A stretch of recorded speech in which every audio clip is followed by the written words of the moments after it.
Hello students, today I am going to give you all the short answers and long answers of chapter 1 of political science, that is Indian democracy.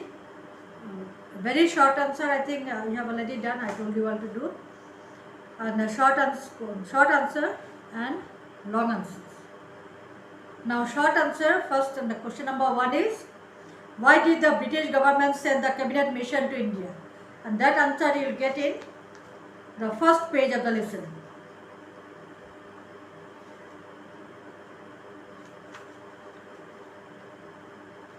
First page of the lesson, the last second line you see. You will start it this way. The British government sent the cabinet mission to India. The way it is given in the question, the British government sent the cabinet mission to India. Then you see the second last line of the first page, to create a congenial environment and making necessary preparation for framing a new constitution of India. This is question number 1, means answer number 1. Alright?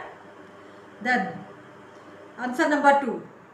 According to which act India's administration was governed between 15 August 1947 to 26 January 1950, and who did enact this act? This answer you will get in page number 2.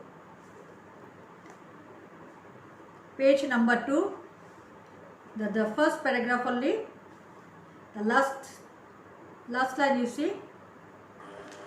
You have to name the act, which, according to which act. So you can write directly, according to the Government of India Act 1935. According to Government of India Act 1935. And then second part, who did enact this act? The British Parliament. The British Parliament enacted this act. So this is answer number 2. Then answer number 3. Why are the word "we the people of India" have been incorporated in the preamble?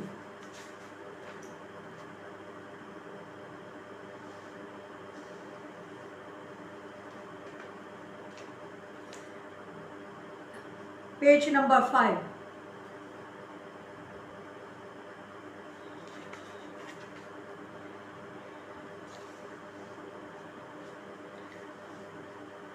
You can write this way.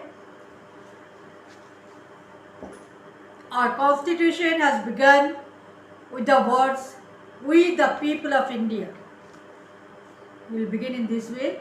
Our constitution has begun with the words "we the people of India,"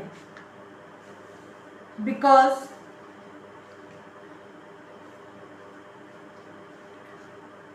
then you see page number 5, the first paragraph, second line. Because its maker made it crystal clear in definite terms that the actual authority of the Constitution is the Indian people themselves. It belongs solely to them, and they are the main force behind the making of the Indian Constitution. Okay? Then number 4. What is meant by the term sovereign?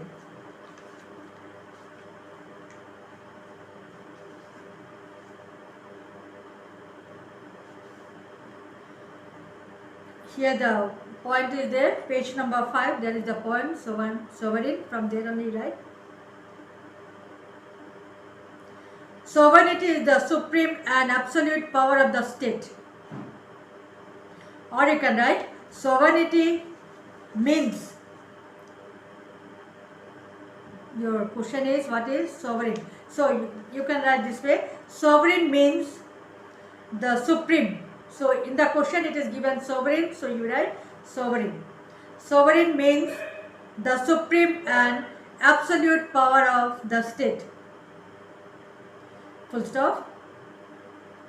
Externally, India is not subordinate to any foreign power, neither India is directed by any other force internally. This is answer number 4.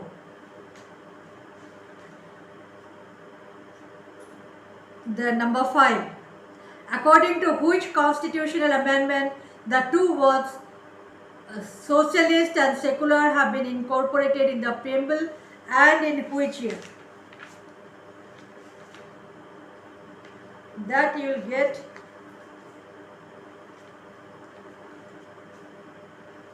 in page number 3.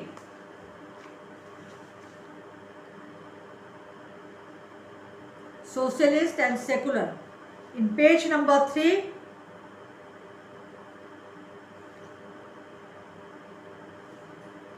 just in the yellow block you see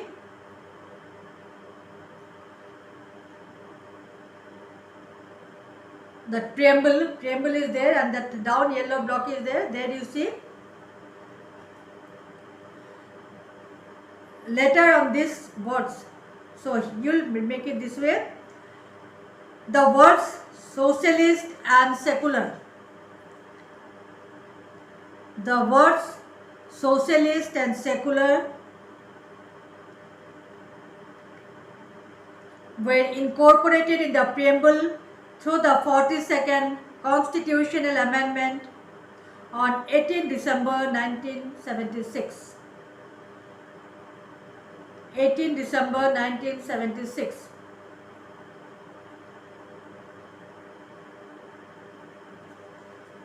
So children, if you forget in exam, if you forget to write 18 December, no problem, but don't forget 1976.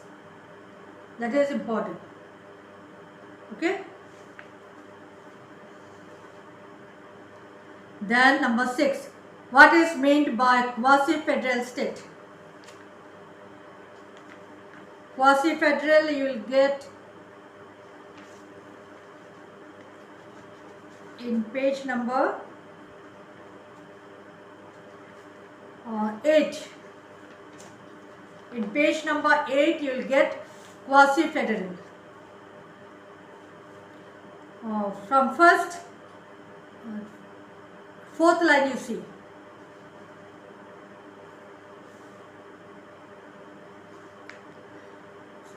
Quasi-federal, peculiar federation. What is meant by quasi-federal state? So you will write it this way. Quasi-federal state means centralized federation and federal in form but unitary in spirit. Quasi-federal means centralized federation and federal in form but unitary in spirit. After that you can write, it is peculiar federation. It is peculiar federation.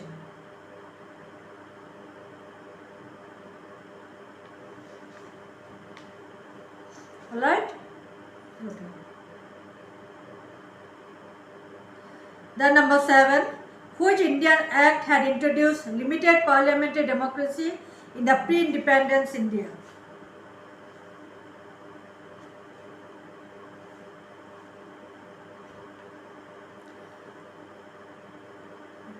For number 7, you see the summary, just other side of the questions.